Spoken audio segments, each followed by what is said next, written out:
Wales, every child and young person has rights. These are the things children and young people need to grow up happy, healthy, and safe.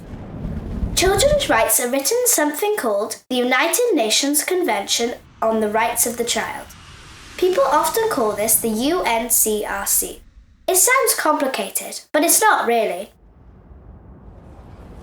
In 1989, lots of important people met up in a building called the United Nations.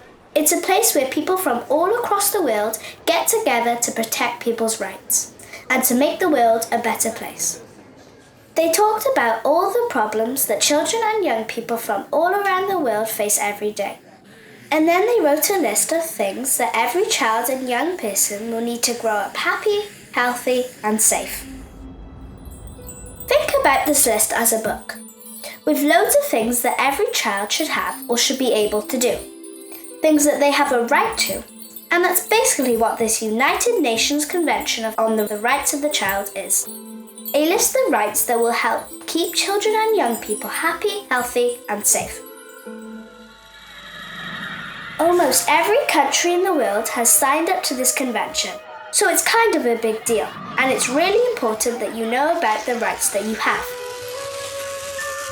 As soon as you're born, you have these rights, and it's important that everyone looking after you knows about them too. It's adults' responsibility to make sure that you always get your rights.